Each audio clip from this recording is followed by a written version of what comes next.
Don Carlos Hernández, continúa usted con el uso de la palabra.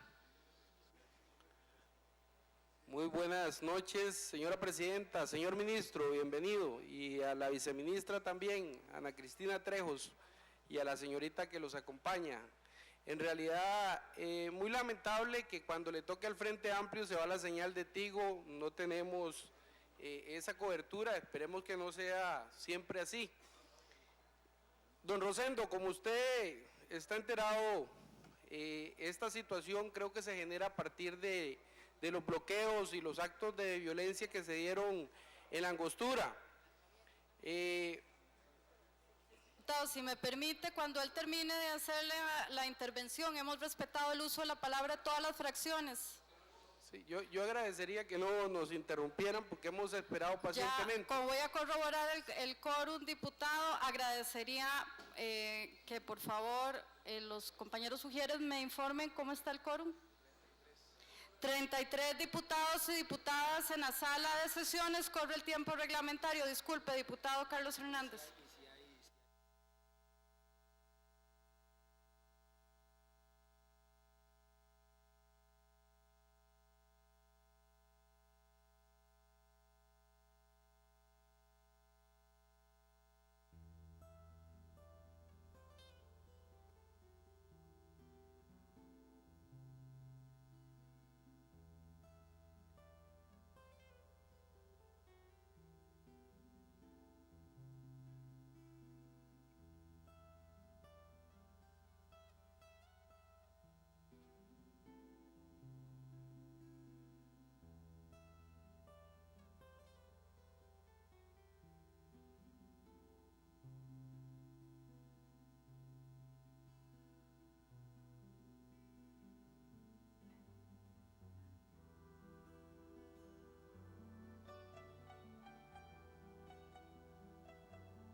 ...38 diputadas y diputados en la sala de sesiones.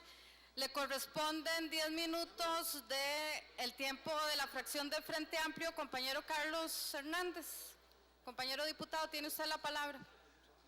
Bueno, esperemos que no se vuelva a romper el quórum, señora presidenta. Pero bueno, estamos aquí y hemos escuchado pacientemente todas las intervenciones de los compañeros y compañeras diputados y diputadas. A mí me parecería terrible que esto sea, digamos, una acción para definitivamente no escuchar a los diputados del Frente Amplio.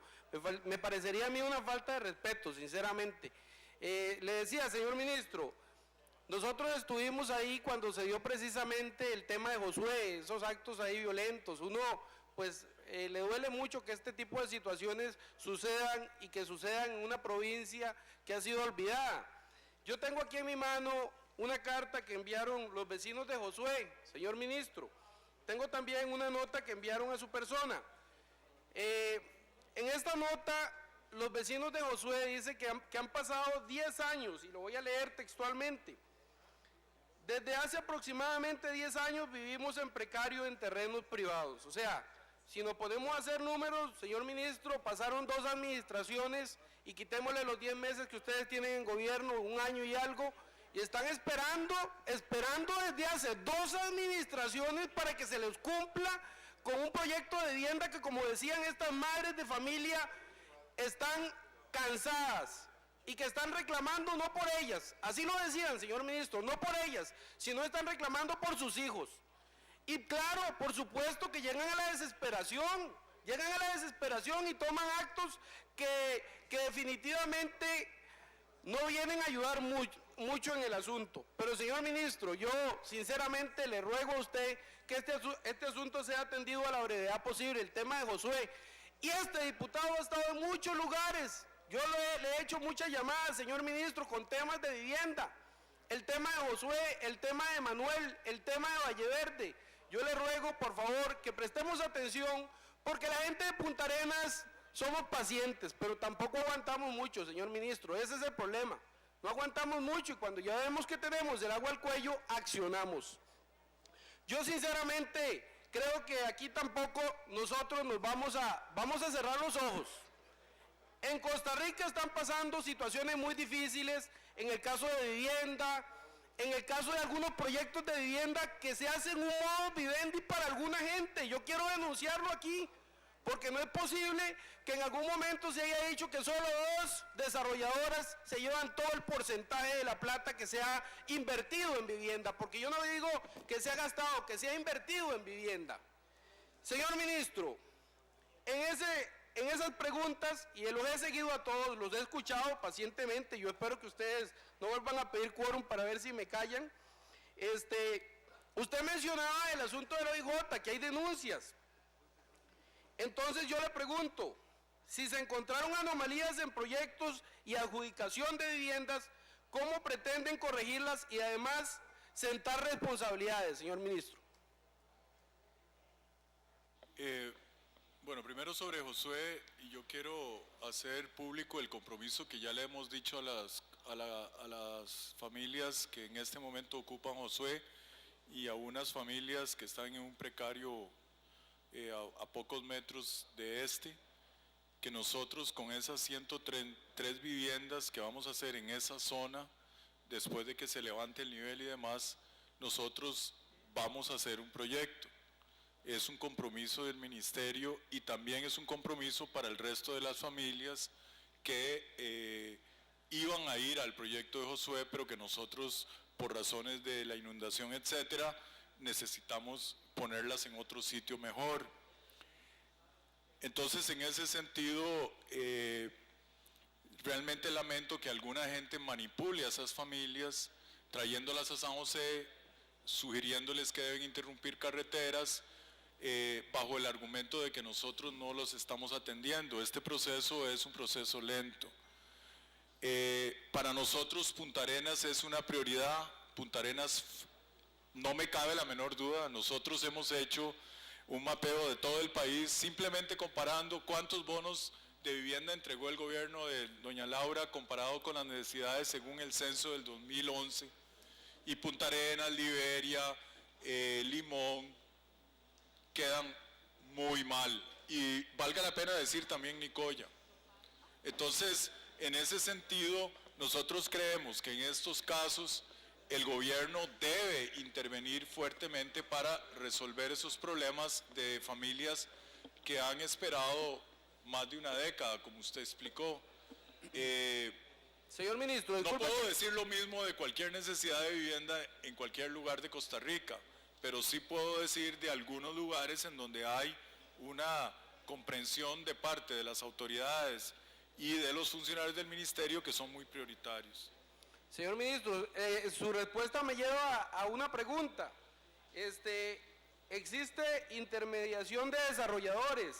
Ahora usted mencionaba que hay personas que están manipulando la situación. ¿Ha existido el manejo político o de otros intereses en este tema? Porque, bueno, en el caso de Josué, lo digo porque yo quiero saber cuál es su percepción del asunto. Aquí se hablan del Foro Nacional de la Vivienda, se habla de una coordinadora de la Comisión Interinstitucional, se habla también de participación de la vicealcaldesa de Punta Arenas. Yo quiero saber si usted se refiere a eso, porque A mí me parece sinceramente, y lo digo porque lo he conversado con los vecinos de Josué, que si el gobierno del PAC, si este gobierno, si el ministro de la Vivienda tiene el interés porque el asunto de Josué se resuelva rápidamente, no necesita intermediarios. A mí me parece que hay que actuar diligentemente. Entonces le hago la pregunta muy concreta, señor ministro, estamos hablando aquí de manejo político y otros intereses. En la medida de lo posible, nosotros desde el principio hemos insistido, no siempre es probable, porque las familias a veces ya simplemente deciden trabajar con estas personas. Nosotros no podemos obligarlas a no trabajar, pero en general nosotros definitivamente preferimos hablar con las familias necesitadas. Por eso es tan importante tener las listas de las familias, porque en el momento que hay una lista en el MIVA, esa familia tiene un derecho que nadie, ninguna persona ni ningún intermediario le puede quitar. Pero mientras la lista no esté en el plenario, entonces es sujeta, digo en el MIVA, perdón, no sé quién me ayudó, en el MIVA no podemos estar seguros de que no se están manipulando las listas de alguna manera u otra. Yo no le contesté la otra pregunta por despiste, pero nosotros estamos dispuestos a llegar hasta las últimas consecuencias con respecto a los abusos. Y creo que para cualquiera que estudie el sistema se da cuenta de que hay órganos administrativos que se han sido presentados, hay otras investigaciones en marcha y en cierta manera el asunto es que para todo hay un tiempo adecuado para ejercer el proceso de sentar responsabilidades sobre abusos que se han cometido.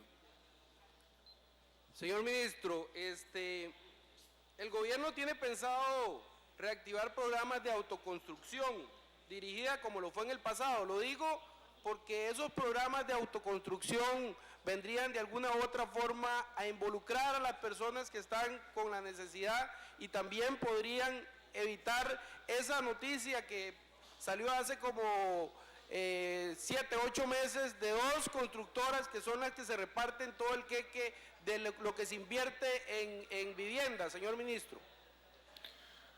Bueno, yo en este momento no tengo los datos inmediatos y como les decía hace un rato, los datos cambian cada semana, pero creo que 2 constructoras, digamos, no se reparten la mitad de los bonos, ellas 2, creo, ¿verdad? Voy a revisar. En todo caso, la autoconstrucción la promovió FUPROVI. Y FUPROVI, por un lado, se ha, digamos, desilusionado del proceso de autoconstrucción y de hecho hay denuncias, y esas son las cosas que yo los invito a investigar también, hay denuncias de que en realidad, por ejemplo, en las zonas indígenas o en algunos proyectos en otros lugares, a la familia se le obligaba a trabajar en el proyecto y no se le reconocía lo que hacía. Entonces ahí tenemos una vulnerabilidad regulatoria importante que antes de promover esto muy fuertemente deberíamos tener cuidado. Yo además creo que cuando usted se va a edificios de varios pisos, la autoconstrucción funciona para ciertas cosas o no.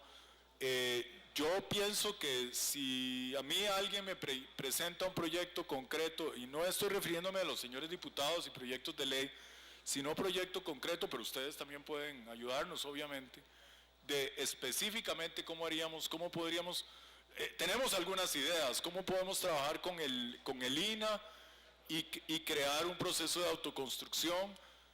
Yo pienso que en algunas zonas del país podría funcionar, pero realmente en este momento no lo tengo diseñado, lo tengo como problema. El problema de los bonos de reparación y ampliación es que son muy buenos como idea, pero son muy difíciles de ejecutar en la práctica. Y ahí tal vez la autoconstrucción nos podría ayudar. Pero digamos que para mí es un tema abierto, yo estoy abierto a muchas posibilidades de todo tipo, porque el sistema necesita innovación en todas las dimensiones. Finalmente, señor ministro, el día de hoy nadie ha hecho referencia a los territorios indígenas, y como usted comprenderá, en mi zona, Punta Arenas, existen varios asentamientos indígenas, y no hace mucho la diputada Epsi Campbell nos daba información que efectivamente está en el informe del Estado de la Nación, que los territorios indígenas, nuestros habitantes originarios, en esos pueblos, los datos se triplican en desempleo, se triplican en falta de acceso a los servicios básicos, y por supuesto, señor ministro, si usted revisa los datos en el tema de vivienda también es la misma situación. Yo le pregunto, señor ministro, ¿tenemos algo concreto para los territorios indígenas? En este gobierno se han aprobado numerosos proyectos para las zonas indígenas. No son muy grandes, pero son numerosos, y como le decía, están reservados fondos del presupuesto del 2014 que no se pudo ejecutar para como 8 proyectos indígenas pequeños. Pero tenemos que resolver otros problemas, digamos, de cuestionamientos a la empresa constructora que los va a hacer. Finalmente, señor ministro, le quiero decir que la población costarricense espera que las cosas se hagan diferente en todos los temas y en todos los ministerios. Y por eso, sinceramente, yo creo o esperamos, ¿verdad?, que el Estado asuma un papel protagónico en la fiscalización de los proyectos para evitar situaciones que ya se han visto como obras de mala calidad, inconclusas o uso de terrenos inapropiados, y que se eliminen los juegos políticos que se han dado con las necesidades de la gente. Yo creo que eso es importante en este país donde el tema de vivienda y otros temas se han prestado para muchas cosas. Muchas gracias, señor ministro, muchas gracias, señora viceministra, y voy a ceder el resto del tiempo para el compañero Gerardo Vargas.